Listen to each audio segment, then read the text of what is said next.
Tech Talk with Matthew Dickerson. Matthew Dickerson. Tech Talk. Sit back and relax. It's time to talk technology. Hello, public speakers, soapbox spruikers, and, well, anyone with a good message to spread. Welcome to another excellent Tech Talk with Matthew Dickerson. In today's episode, we're raising the dead and giving back a voice to celebrities that have been long gone. There's no black magic here, though. It's all good, clean AI fun. And speaking of AI fun, anything you can do that you can do, AI can do better. AI has taken up playing video games, and bad luck, there goes your top score, folks. There's no good news for gamers there. And we'll take a look at a surprising shift in modern aeronautics. Apparently, a big and boxy-looking contraption is the new black in the skies of 2024. Hell, as long as the doors and wheels stay on, how bad could it possibly be? And here to make the substance from the headlines is the bloke with a head full of details, assuming the position in the comfy chair. It's Matthew Dickerson. How's your week been, Matt? Really good, actually. I've rediscovered something I haven't done a lot of in recent years. I used to do a lot of programming many years ago in one of my businesses, and we used to write programs and sell programs, and I used to love diving in and actually writing stuff, but I haven't done a lot of that lately. But I had a need to do some programming over the last couple of weeks, and I've just rediscovered the love for it. I am a bit addicted. It's some high-level problem solving, isn't it? Well, there's a few things that are addictive about it, and I am a slightly addictive personality, so that probably doesn't help the situation. But the first thing is exactly right. You've got to go through a logical process to solve a problem. Here's a problem we've got to solve. What are the steps to go through A, B, C, D? There's the end. But it's actually really satisfying when you write some code, when you write some lines, and then you run a test and you go, oh, it does exactly what I wanted it to do. Or sometimes it doesn't, because that's one thing that I often say to people. I think you'll solve a computers. problem to find the glitch, but yeah. Well, that's right. But some people, I often say to people, computers typically, and forget AI for the moment, computers typically are really obedient but really stupid. They'll do exactly what they're told to do, even if it's not what you wanted them to do or not what the intention was. Whatever coding, whatever instructions you give them, they'll follow that out perfectly. So you've got to make sure you're very clear with those instructions. It's not going to think for itself. But it is quite addictive. It's quite satisfying. And you do feel like you're solving little problems, and you do feel like you're just going through and saying, look, I just put those few little bits there and this is the little outcome I got there. Well, it's quite satisfying. But the biggest problem I have now is I'll be doing something like recording a podcast and I go, gee, it'll be nice when I finish this so I can get back into my programming. So I've got so you're a bit distracted then, are you? Well, I've got to get past the little project I've just got to finish off so I can get okay. back to my real world and do things normally, because it is addictive, and it probably, you're right, it's probably distracting, but incredibly enjoyable. I recommend it to anyone out there just to go and do a little bit of programming for some little thing they want to do, just to solve little problems and feel good about themselves. I actually used to do when I was at uni. That is nerding out in a big way, man. It is. I did, when I was at uni, one of my brothers was a painter and decorator. And so I remember in uni holidays, to earn some money, I used to go painting with him. And he used to talk about the fact that it was incredibly satisfying. You've got a wall that doesn't look so good. You sand it back and get it ready. And then you paint it. And you can see where you've been. And you stand back at the end and you go, look at that wall. That wall looks better. Now, I agreed with him for the short period of time that I was doing. I'm not sure if I want to do it Until forever. you had to do the clean up and you went, was it really? That's right, out there washing brushes out. But programming's a bit the same. You go, I've got a blank canvas, and now I'll go and put this stuff here, and I'll click this button here, and oh, look at that. How exciting is that? So, yes, it is a bit nerdy. I do apologise. But it seems like it's somewhat more satisfying than playing games. And I talked about Pico Park last week, and it was satisfying solving a level, but it didn't really make a difference in the world. It was just solving a level. Was that the thing that reawakened you? You realised, well, this is like problem solving. Do you know what's a higher level problem solving? Programming. Well, no. It sounds good, but no. Okay. I'd love to say that gaming reawakened that, but I just had a little problem that needed to be solved in one of my businesses, so I just had to go and say, well, the quickest way to do that is I'll just go and write. So have you had to relearn a language or learn a new language in this programming? No, it's just I had to relearn to a certain extent, because you go, oh, wait up, I know I can do this. I'll just go and look up the exact syntax. So it's more the syntax, I think, is more the thing. I know I've got a function that'll do this, but is a comma go there or is it there? So it is really, oh, that's right. Yep, okay, good. I'll go and do that now. So it probably has been a little bit of relearning. using, and to be honest, hashing up some old code, grabbing some old, all right, there's that function I wrote years ago. Oh, what's this do here again? Glad I wrote some good, oh, that's right, that does that. Good, I'll go and drop this module in there. So, and even, and I was saying it to someone the other day that I used to do a bit of programming with, one of the great annoyances, which was only a very selfish annoyance I had many years ago. I remember writing code in one particular one. There was some access programming. We were doing some database programming. And I remember I wanted to get rid of the X button in the top right-hand corner so someone couldn't close it without going through the button that was on the screen to close the program, because we wanted certain things to happen when you closed it. Yeah. To get rid of that X was about 10 lines of code. So not that complicated, but you had to write some code. You had to know what you were doing to get rid of that X. And then the next version of Access came out, and one of the functions that was added in was check this box if you want the X to appear or not appear. I've gone, no, that means anyone can do it now.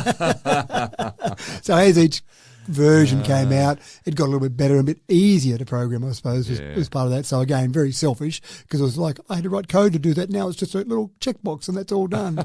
So anyway, it's been quite enjoyable. Very, very good. All right, ladies and gentlemen, it's time to get busy in the reason that we are here.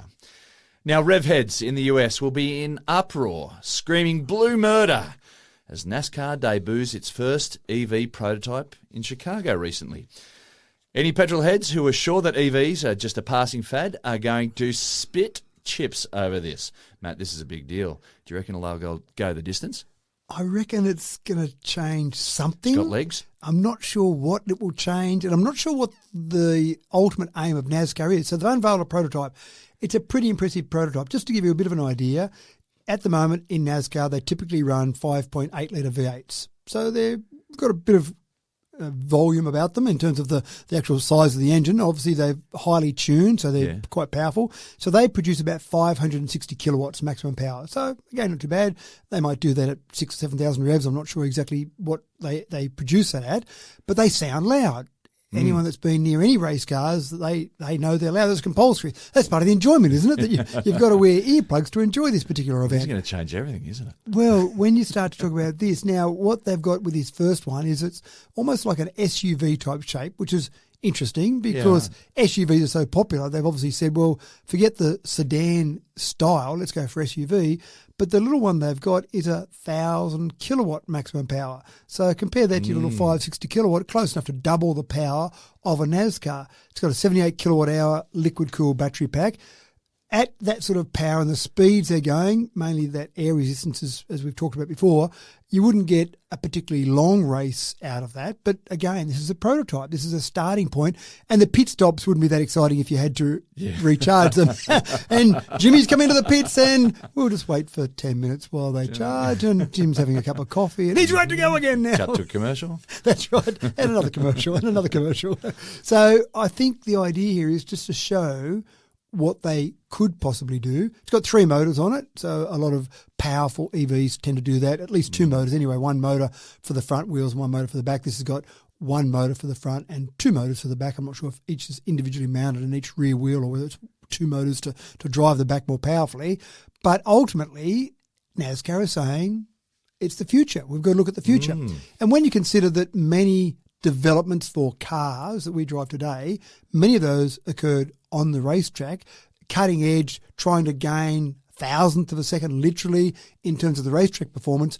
You can then translate that to a car that you can go and buy off the street maybe 10 years later, maybe 15 years later. So if we want to develop EVs better, what a great way to develop them better is to put them on a racetrack where suddenly you're putting competition, you're putting prize money, you're putting reputation on the line by making them better.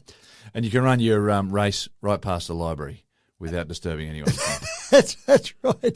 The wind noise would be more than the actual engine noise. They could make fake engine noise, of course, if they wanted to, but I think part of the attraction is it's not that noise there. And I do. When I go to races, which I do sometimes, I do take my friendly little earplugs and put them in, and you try and have a chat to the guy beside you and you can yell at him. And just yell. It doesn't matter. Yeah, when the cars are going past you can yell at the person beside you and they can't hear you because we both got earplugs in. But it's when the cars are on the other part of the track, you might be able to hear each other vaguely. But I don't quite know how they're going to use it. So they've unveiled the prototype. That was at the Chicago street race. So here it is, folks. Here's an SUV that's an EV, a NASCAR. And it's decked out like a NASCAR with all the decals and all the signage over it. But is there a plan to start another race on the same day as a NASCAR race? So Oh. preliminary to the main race, here's an SUV or an EV race. Or is there plan to put this in the race with the other NASCARs? That'd be interesting. Yeah. Or are they talking about starting a whole other racing series altogether? I'm not sure. I couldn't find that information. It was really just, here we've got this. I don't know if they know the answer because it was just, here's an EV, we're Testing unveiling the it. waters. We'll just see who yelps and who screams and carries on and see what sort of reaction we get and then work it out from there. Maybe, and maybe that's part of their plan, but I would love to see some cars like this in the same race wouldn't as it be the awesome? NASCARs. Now, of course, you've got so many conditions you can put on cars to try and make them even, but I'm not sure how even it would be with 1,000 kilowatts versus 560 They're also kilowatts. heavier though, aren't they? Yeah, true. So there is that to consider in there. And maybe part of it, maybe they get to the point where they do a battery swap, which might be slower than doing a refueling stop. So maybe they get ahead on the track and NASCAR EV is ahead by 30 seconds, but we know the pit stop's going to take him about 30 seconds longer. This is going to be a tight race, folks. So whether it's like that or whether it's something where they shorten some races and have it so an EV can get through in one charge, I don't know what their big picture plan is, but gee, it's interesting, isn't it? It is very interesting. And it's not just a little whim. It's not just, we'll give this a little crack. They've got some major players. They've got Chevy, they've got Ford, they've got Toyota, who've all combined with NASCAR to actually produce this vehicle. So it's not as if it's a passing whim. It's some serious players in there. Yeah, that's right. Who are saying, let's put this in there, See put what the cat happens amongst there. the pigeons and see what happens. So I'm excited by it. Of course, we've got Formula E, we've got the Moto E series in Moto or compared to Moto GP. So we have got some other series. We've got Extreme E. So we've got races out there now involving motorbikes and cars that are powered by battery, that are electric ones, and they all seem to be quite successful, although they haven't got the crowds yet that the traditional races, the MotoGP and the Formula One, they haven't got those sort of crowd numbers yet. And it's going to be a bunch of, quiet talkers as well. People a lot more sedate, perhaps, that are going to be watching these. Well, it's interesting. Maybe it's a different audience that gets attracted to that. And if that audience has got... A lot less beer being drunk in the crowd. Well, maybe that. So Maybe. I was looking for the positive on the other side, saying maybe the audience that gets attracted to this has got a bit more disposable income. Therefore, they might be more likely to buy more merchandise. That's right. But I didn't think of the beer aspect, so that's probably a downside. Yeah, I was on wondering that. if there's going to be sipping tea or whatever in the... Sipping tea, but buying expensive shirts while there they we go. sip tea. Yeah, absolutely. Yeah. Anyway, quite fascinating. Keep an eye on that one. I'm excited to see where it goes. And I'm actually keen to go to a Formula E race or a Moto E race. I haven't been to one. I've been to lots of Formula One and MotoGP, those type of races. But I'm keen to go to one just to see the feel, the atmosphere. Yeah. Because everyone talks about the atmosphere being part of the noise, but does it need the noise? I don't know. Maybe it does. It'll be something that will just evolve. And I think, we'll wonder what we did before. Yeah, well, true. Hopefully.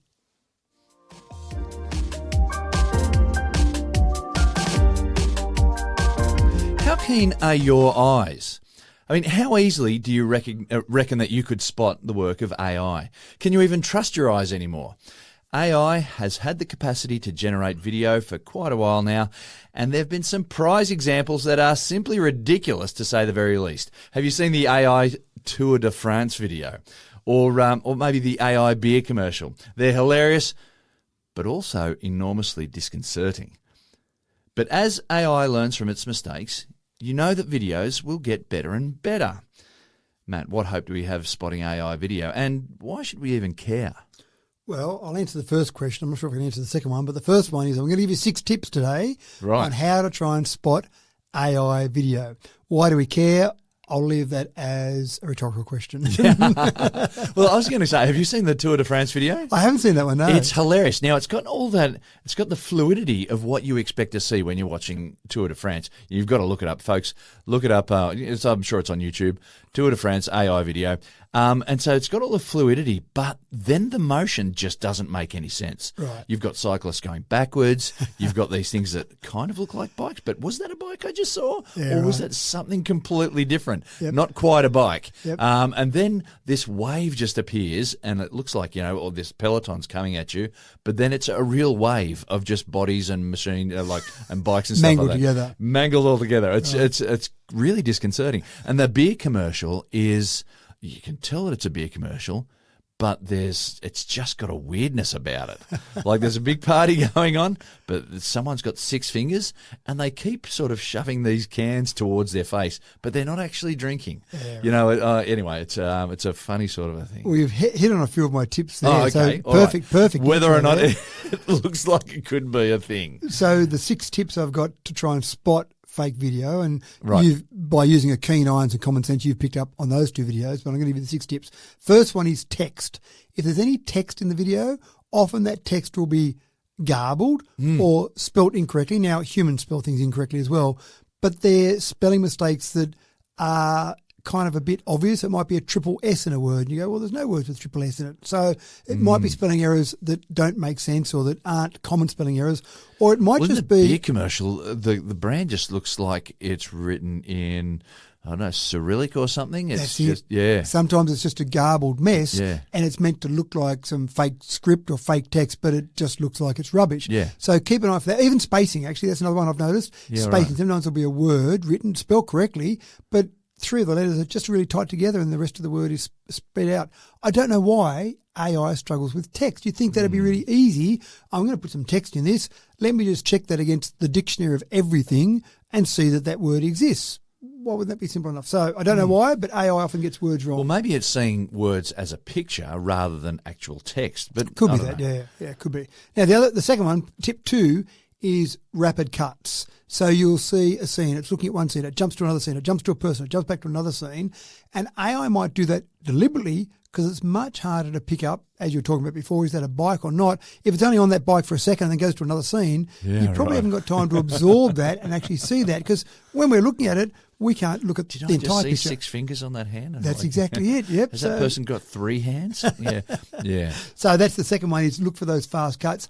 The other one that they try and do is they'll sometimes do some slow motion. If they're doing slow motion, it gives AI a much better chance to render things correctly rather than things moving at, say, at a bike race, moving along quite quickly. If you slow it down and make it all move slowly, then the rendering and the calculations needed to create that image can be done easier with the computing power available. Right. So sometimes you might see slow motion in certain shots. You go, why do they put slow motion there? A human probably wouldn't need to put that there. A human director wouldn't need to go slow-mo there, and that might be a bit of a tip that, hold on, they're trying to cover up the lack of power they might have to produce that. The fourth one, and you've mentioned this as well in your little intro in terms of bikes, bad physics. Yeah, right. Things that just aren't possible. I've seen videos where someone's walking along and there's a park bench behind them. They're walking close to a park bench, and then some parts of their leg suddenly appear behind the park bench, and the park bench is in front of their calf muscle, but their knee is still in front of it. So it doesn't quite make sense. And then you think, well, that's not physically possible for that to happen. So you get some physical impossibilities, or as you said with a beer, you see someone pouring a beer, but it's not going down their throat. And it's not going, like they're not connected to it, but there's no flow. It's just weird, and it's just, Yeah, maybe that's the main tip, is it's just weird. So keep that in mind. Well, it's confusing. Yeah. And when you see because you're things, expecting to see something. Correct. And it's not delivering. When you see things that aren't normal. So there's a picture I've sometimes used. I haven't used it for a while, actually. There's a picture I got it from Questacon, got permission from Questacon to use it, where it's got a human, normal face, everything looks normal, but it's got 4 eyes, so 2 eyes above your normal eyes. And when you look at it, when the human looks at it, it looks blurry. And there's a part of our brain that says that's not normal, and so our brain gets confused. Just can't compute it. Can't compute it, that's right. So it just turns it blurry while you're trying to work it out. So that's what happens sometimes in AI. There are things there that aren't quite right, and so you get a bit confused by them. So that's tip number 4, look out for some physical things. Tip number 5 is a contradiction. Sometimes we'll see things that are perfect, and sometimes we'll see things that are imperfect. Now, I'll explain that more.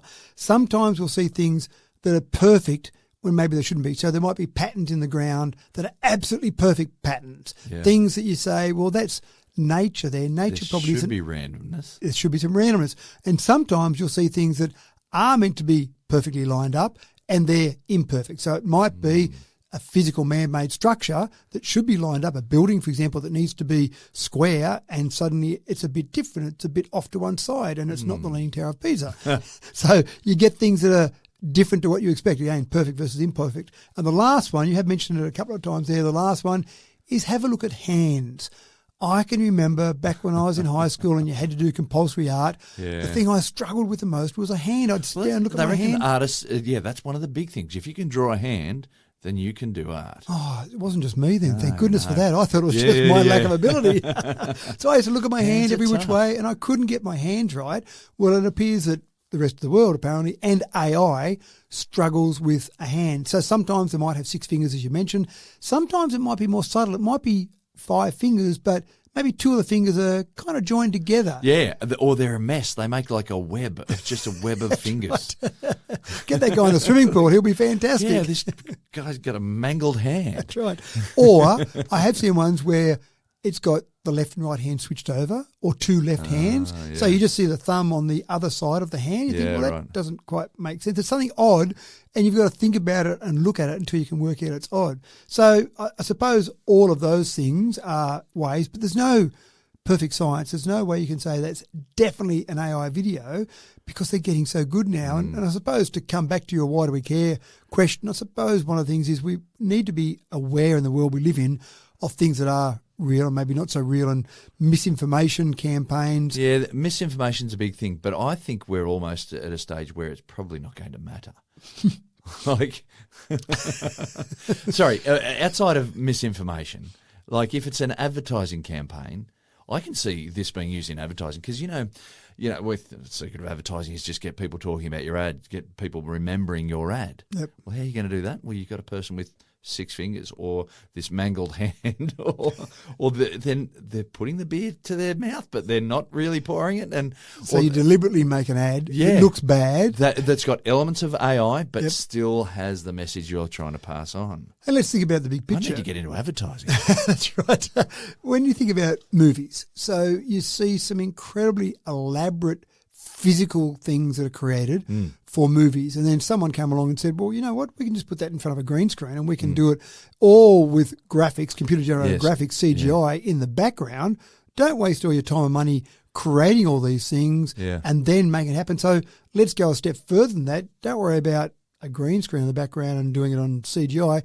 Just let's AI create that in the first place. If you're sitting there watching a movie, I think to your point, do we really care? If you're watching a movie and you see a scene, and if you've got to slow it down and get the magnifying glass out to pick up an error, it probably doesn't matter that much. Sit back and enjoy the movie. That's for entertainment. I suppose the concern is when it's used for deliberate misinformation campaigns and gaslighting. That's the other thing too. Like when you've seen a movie or you've seen something and you know how something exists, and then you see footage of it not like that. Like, Han Solo has been played by Tom Selleck, not Harrison Ford, and you all of a sudden you think, was that right? I'm sure it was Harrison. What's going on there? That's right. Maybe. Well, I'm seeing it like this now. How can I argue? The way it is. How can I argue against the video? The old joke used to be, believe nothing of what you hear and half of what you read. Yeah. But we always used to say, a picture doesn't lie. Yeah. A video doesn't lie. If I've seen that video, I know it's right. But now, so maybe we do care. Gaslighting, that's what I'm worried about. Yeah. Anyway, fascinating, but keep an eye out for those. I'd love to hear some feedback from listeners about some other videos like your two that you've mentioned there.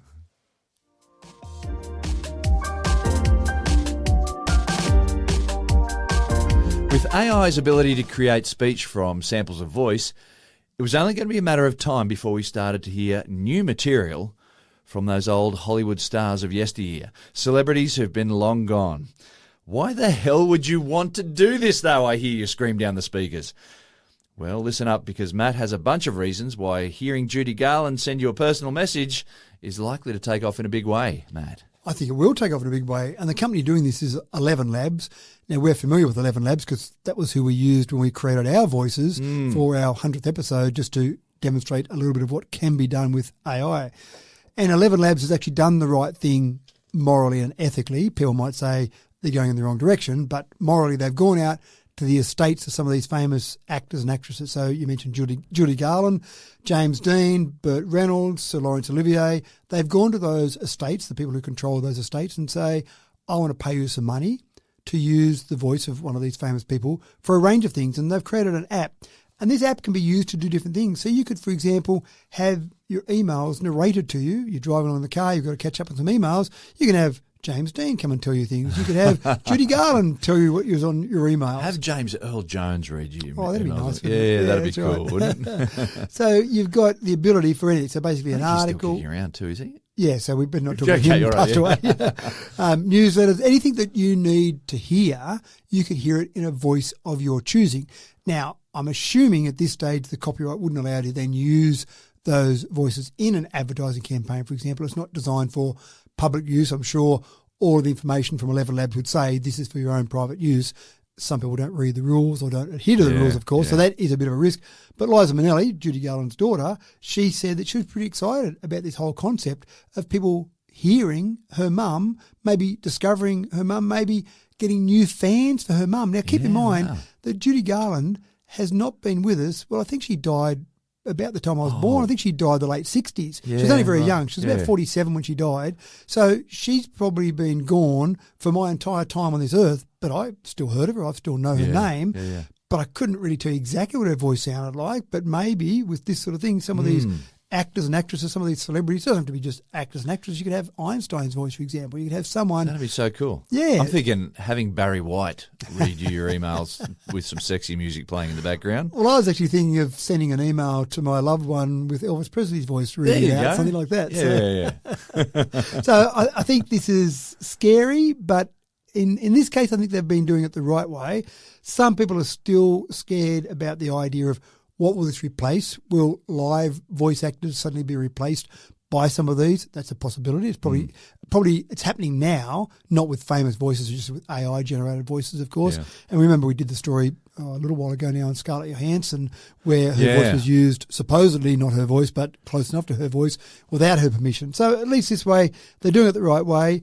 But it just goes to show, doesn't it, when you hear a voice, you see a video, whatever it is out there, you just got to say, is that real? Did that really happen? We're in a new era now. It is. And you've got to question everything, which I don't love. I like the idea of being able to trust people, trust what happens. But now I feel like I've got to question everything. You've got to be thinking over the top of your thoughts to try and get around this. And I find that when you do that, I've had some conversations with people where they think I'm crazy because we've talked before about the man-in-the-middle scams. So you send an invoice, someone gets in the middle and puts different bank details. So whenever I'm paying a new supplier, whenever I'm paying a large amount, I'll always ring or get our accounts person to ring and check.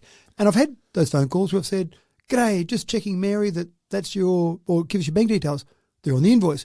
Yeah, I know they are, but it's checking. Well, I've put them correct on the invoice. Yeah, I know you have, but I just want to, can you just tell me, I'll go and look, I'll just get your invoice. Okay, that's fine. Can you just give me a verbal confirmation that these are, right, I've got it now, thanks very much. And they get off the phone going, that guy was absolutely crazy. But it sounds like I'm being too paranoid now. It sounds like everyone's out to get me. No, we need to be checking ourselves a little bit more, don't we? We do. So keep an eye on this. I think we'll see some very interesting voices come back from the past, names we might have heard of, names we may not have heard of. And I'm not sure how much you'll pay to use these, but there'll be some small fee. I'm sure lots of people would love to do that. Yeah.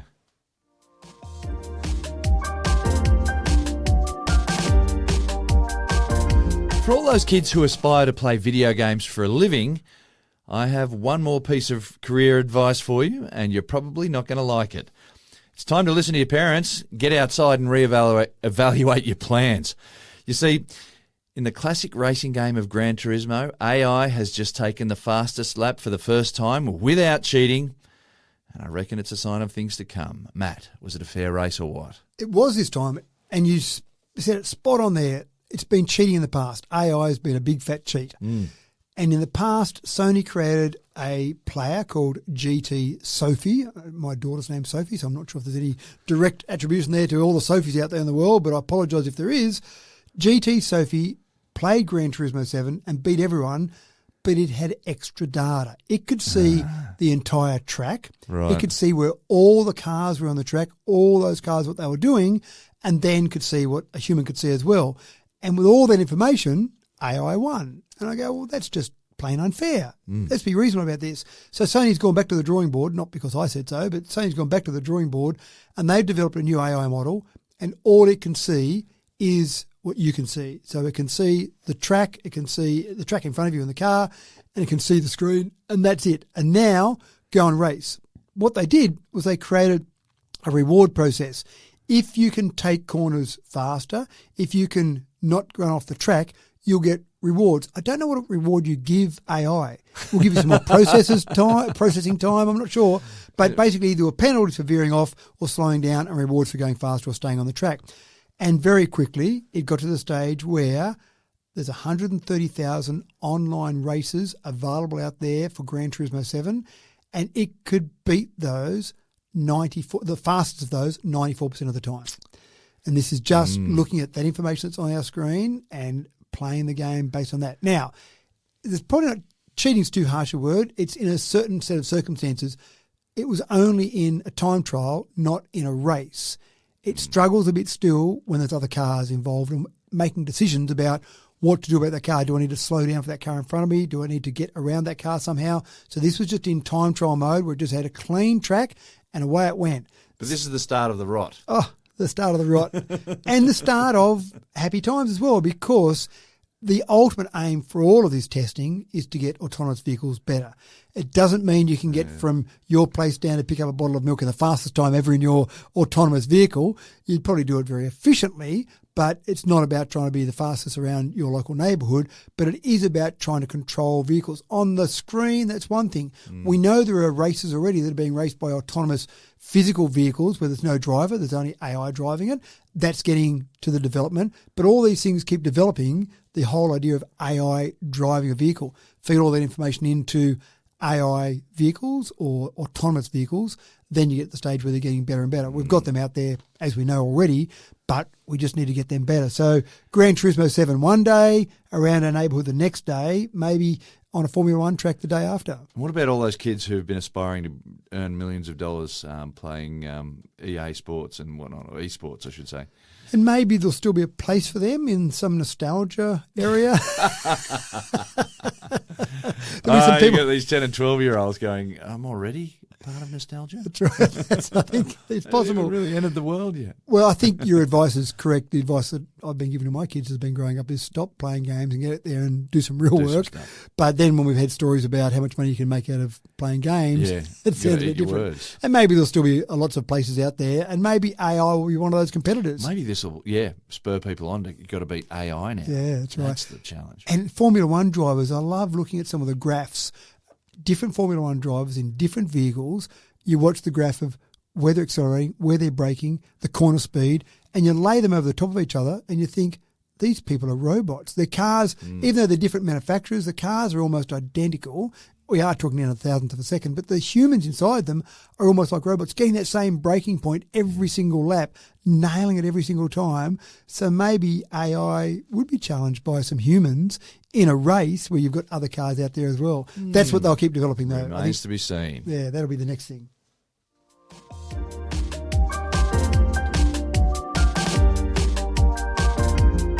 When you're driving at night, spotting obstacles like animals and pedestrians can be perilous. Not all pedestrians are dressed in high-vis. While earlier models of night vision tech have employed the amplification of low light, thermography has up until now been well underutilised. That is, up until now. Matt, cars fitted with thermal tech to highlight people and animals surely has got to become like air conditioning and central locking. Every car should be carrying them as standard, surely. What are your thoughts? So many people do actually have cars now that have got features that used to be luxury add-ons and now they're just standard. So, yes, absolutely right.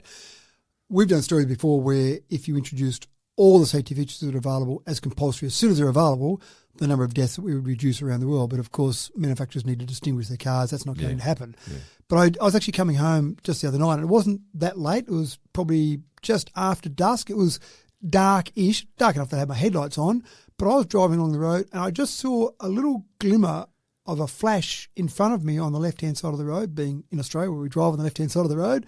And I actually just slowed down a bit and just wondered what it was. And I saw it again, and then I realised it was a cyclist in front of me, and all he had was a reflector on the bottom of each pedal. And the little flash I saw was just as the pedal came up, just at the right angle that my lights caught it. And so it was lucky, like it would have been very easy to miss that. It was lucky that I saw that to make sure I just took a wider berth around that particular cyclist. So it's very easy. And a lot of cyclists are wearing high-vis and wearing reflectors and whatnot all over them to be noticeable.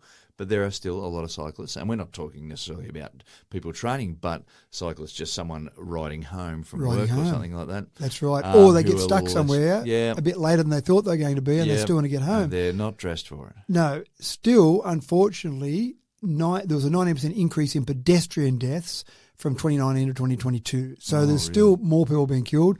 3/4 of all pedestrian fatalities occur after dark. So if we can make this better in some way, shape or form, then that's got to be obviously better. So if you look at some of the thermal imaging, and some of this stuff was from the 1991 Gulf War, they introduced or created some of this, and that's now been declassified. So some of these technologies were developed in wartime, and not that it's a reason to have a war, but often we do see fast development of technology during war times when people are trying to gain an advantage. So this sort of technology, it's called Magnus thermal technology. It's already being installed in vehicles now, but it's getting dramatic improvements. And that's what's basically going to happen. Some of the hardware is being installed, but as the software gets better, we'll see more of this. So there's 30 manufacturers that are already using some of this in some form. And what they do is they basically have thermal sensors.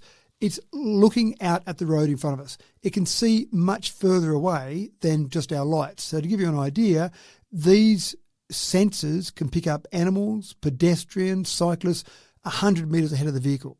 And when you think about that, a lot of these would be around streets, around city streets. But if you're on the highway, 100 kilometres an hour, you travel 100 metres in 3.6 seconds. So you'd see something 3.6 seconds ahead. Even in our slow reflexes that humans have got, that's enough time for us to slow down or take some action away from that. And what's getting better is the accuracy, the differences in temperature. And that's what we're talking about here. Very minor differences in temperature. It can pick up a mailbox from a human because the human's got a different heat signature to the mailbox. And when I looked at some of these images that are being created, they're very accurate. They're not in colour, but they're very accurate around the shape and the image. So you can make out pretty clearly that's a human there, that's a cyclist there, that's a kangaroo there, and that's, well, if it's a physical object, you want to make sure you avoid that, but that's a physical object that's not going to move out in the road. This can see through fog, it can see through smoke, snow squalls, not we have many of those in Australia, but overseas you do, and obviously complete darkness. So it's getting better all the time. Oncoming headlights don't affect it, so that's sometimes when you could easily hit something on the left-hand side of the road. Oncoming headlights, you're really focusing down the part of the road that you can see, but you can't see as well when that car's coming towards you with its headlights. So something on the left-hand side of the road, an animal in particular, very easy to collect while you've got headlights coming at you, but this sees past all of that. So this is good for us, humans. Obviously, it's also good when you get to the stage where you've got autonomous vehicles being able to pick up some of these things coming out in front of us. So it's quite incredible. We're getting there slowly but surely, but I would say by next year, we'll see some new cars coming along with some advertising around some of these new safety features they'll have built into them.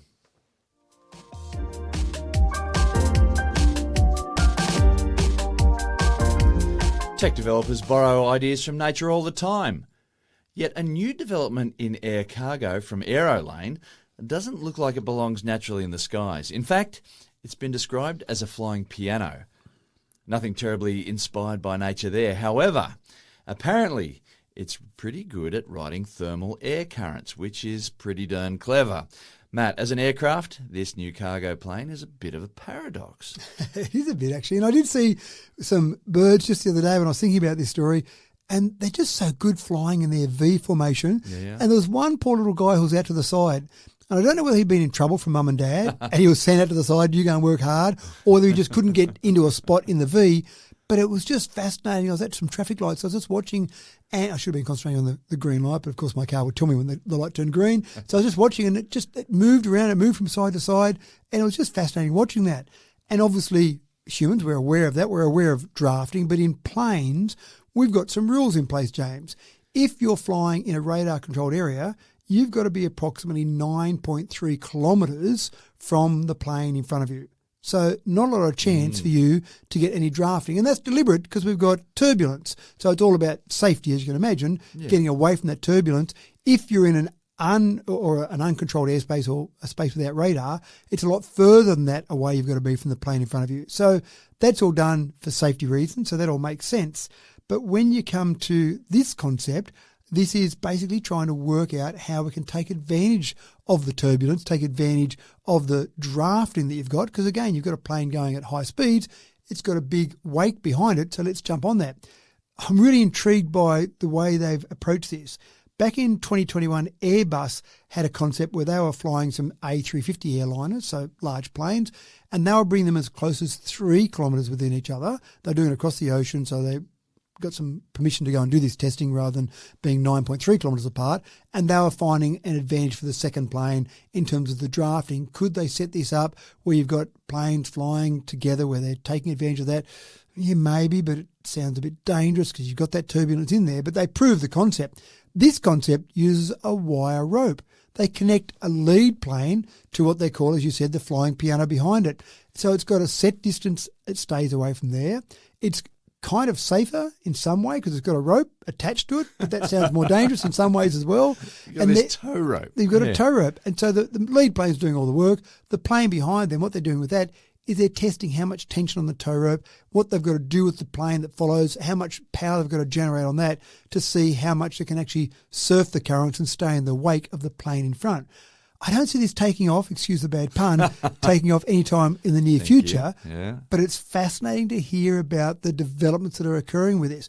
It's all about, I think, cargo more than passenger planes, and obviously a big part of cargo around the world, and we do know that we ship a lot of freight around the world, is about reducing the expense to move cargo from A to B. So it's design thinking outside the square. That's got me. Yeah. You know, so if you're an aeronautical engineer, there's sort of a sort of blueprint that you work towards. Well, this is sort of blowing out the blueprint. It is, and part of it is, if I'm a pilot, I know, well, I've got to be 9.3 kilometres away. I'm not going near there because it's dangerous. And then someone says, well, let's get really close to it. Well, no, that's crazy.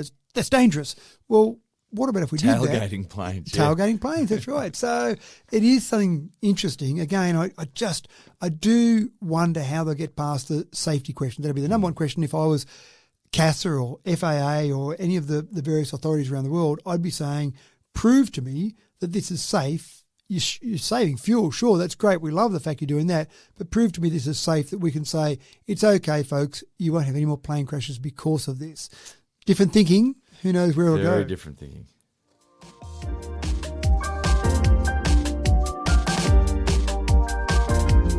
We now live in a world where if something can't be 3D printed, then you probably don't even need it that bad anyway. You can 3D print anything using plastic polymers or metal. We've talked about 3D printing wood before. You can print with proteins and you can print concrete. But until now, you had to make a choice. What material were you going to print with? Choose one. Well, not anymore, Matt. You can print with multiple materials. And also, just to add a bit into the mix, with lasers. Anything with lasers has got to be cool, hasn't it? So you can print, in this particular one, you can print with plastics and metals and semiconductors. And to get the shapes accurate and very small shapes accurate, they use a laser. So they actually do multi-layers of the different components they need. And then in amongst all those, to get exactly what they need, they're using lasers just to fine-tune those bits and pieces. Now, why do we care? What are we going to do with these things? What sort of things are we going to make? Well, one of the things we can make is materials with circuitry built in. It could be something where you're building a structure that you want some sensors built in there, some electronic sensors. I'm not talking about a bridge, but that type of thing where you might have some stress sensors, for example, or it might need some temperature sensors built in. So you could build circuit boards into something you're creating. You could build clothing even, maybe. Why not? Why not build some plastic clothing, polyester type clothing with some sort of semiconductors, with some sort of electronics built in? They are talking about wearable sensors. They're talking about robots, customizable robots, medical devices. I think that's probably a really big one as well, medical devices. Yeah, wow. So a whole range of different things. I do wonder if we get to the point where something like 3D sounds sexy to do something, and so we use all of this extra technology to build it when maybe it could have been done in an old-fashioned method, but this is the beginning. Yeah. Multi-layers, different materials, material science, you keep saying that's the future. So I think this is one of those things where... The way we create things and make things now has undergone a major revolution. 3D printing's major revolution. But also, someone just came up with an idea. What about if we mixed a laser in? fantastic. What else could we do? So mixing materials, mixing lasers, and coming up with something is just the next step, if you like. Even 3D printing, obviously, wow, what a breakthrough that was. But now someone said, well, that 3D printing with one substance, that's a bit yesterday, isn't it? That's a bit 2023. Limiting. That's right. Yeah. Let's do it with multiple products in there and mix those in and see what we come up with. So Well, it makes sense. it's quite fascinating, though, in terms of where we're going to go with this whole 3D printing concept.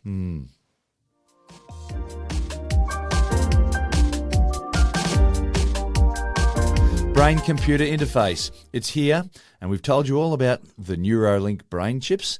But in a world where skinning cats comes in 1,000 ways, getting a computer to read your mind doesn't have to involve surgery. You can always just get AI to read your mind, can't you, Matt? You can, in conjunction with your brain activity. Now, people are probably familiar with magnetic resonance imaging, so MRIs, but of course you've got functional MRIs, and that really is focused on the brain activity, reading the brain rather than just reading other parts of our body. And so they've done some testing. First of all, did some testing on monkeys, and then once they thought they had it at an advanced enough level, they started getting humans, non-invasive. So we're not talking about Neuralink here, Elon Musk's Neuralink we've talked about before. We're talking about reading brain activity and seeing what it can determine about what you're thinking. And so to test the concept, they gave test subjects a picture. Have a look at this picture. It's got a car in the front, it's got a lovely field in the background, and it's got some mountains in the way back in the background. Look at that picture. Let AI read and interpret your brain activity, but not see the picture. Can you draw what this person's thinking? Lo and behold, AI drew an image that wasn't as good as the photograph, but drew an image that had a car on the front and a lovely field and mountains in the background. And you look at that and you say, well, it probably looks like a 15-year-old artist or someone that could draw a little bit, looked at the photo and drew it. So it's that sort of quality, but you can make out what it is. Working out how your brain is thinking about that picture compared to a different picture they'd show someone. Here's a boat out on the ocean, and then AI will draw a boat in the ocean. And just letting my mind wander right now, I wonder just how clear my own thoughts are about visual imagery. Like you asked me to, picture a red boat floating on the ocean, bobbing around. It's got a green flag on the top.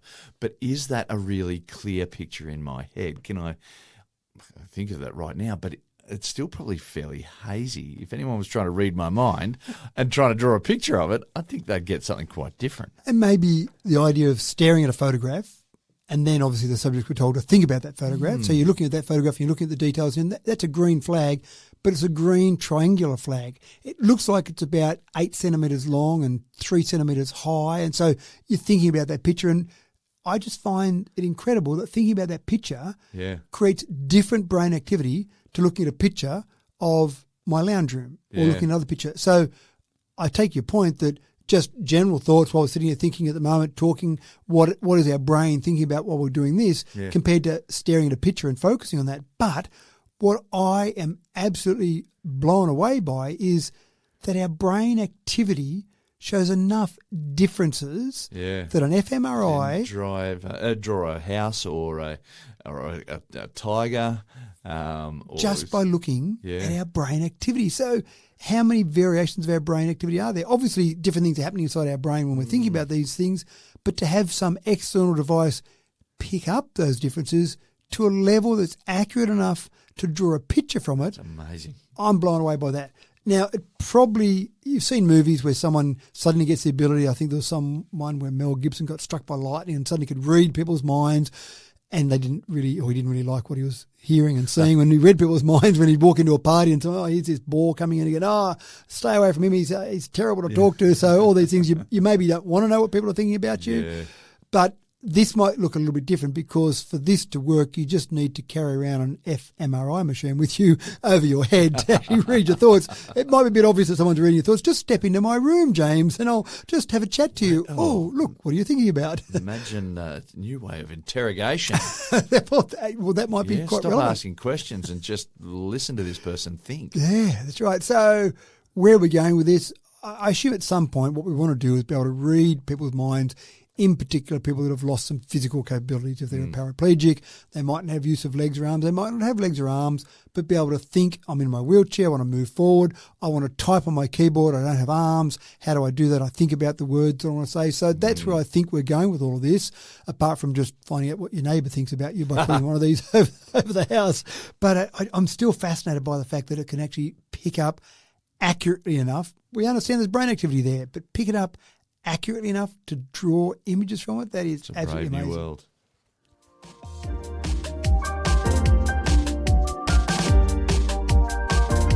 And while we're on the subject of blurring the lines between man and machine, our last story takes to the extreme. Last week we talked about the real skin cells, easy for me to say, to give robots a more human appearance. Well, today we are merging brain cells with computer chips. Matt, this movie is writing itself. I really don't understand why, how, what. We've got computer chips. We kind of vaguely understand what they do. Yeah. We really don't understand what brains. Superman with some brain cells in there.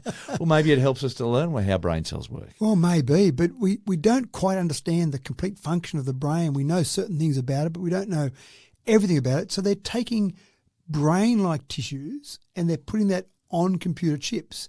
Now, this sounds quite incredible, but it really is about trying to get brain-computer interfaces, improving that sort of link between the two, if you like. It does hold some potential, apparently, rather than just people playing Frankenstein. It does hold some potential to repair neurological damage. So maybe if someone's had some brain injury, some brain damage, then maybe a chip grafted with brain cells put into your brain can help that. Yeah, that right. sounds like a really good, noble reason to go and play with computer chips and brain cells. But as we know, this movie plays out very differently. It does sometimes. One of the problems they've had is that the brain cells still need some sort of nutrient supply. And so that's been an issue for them because the chip, we understand you feed electricity to that's okay. But the brain cells need some sort of nutrient. So you've got to work out some sort of way you're feeding something to it. And again, it seems like it's quite incredible that we're going to do this and then finally graft this into a human brain potentially. Sometimes I think people just like playing with things and seeing what they can come up with. Just to see what happens. See what we do when we put these things together. So I really don't fully understand how we're going to do this, take advantage of this, but it does sound scary and fascinating all at the same time. I can just hear Jeff Goldblum's words. We thought too much about whether or not we could, not enough about whether we should. Whether we should, that's right. But, look, if you can cure dementia, Parkinson's disease, with this sort of technology, that'd be wonderful. But but we also know that the cyborg warriors are coming. That's right. and I, for one, welcome our overlords. Anyway, and with that, I have a humongous roll of brightly coloured paper here to wrap up this episode. We are done for another week. Thanks for the gift, for your gift to the world, Matt.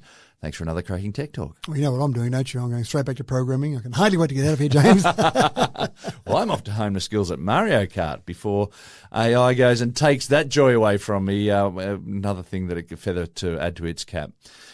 Tech Talk with Matthew Dickerson is a podcast meticulously assembled by highly skilled craftsmen from the finest materials from faraway exotic lands. It's our delight to be able to present it to you each week for your enjoyment. I'm your host, James Eddy, and all things being equal, I look forward to keeping your company next week with another shiny, new, freshly unwrapped episode to fire your imagination and present you with a world of possibilities. Bring a friend along. We'll see you then.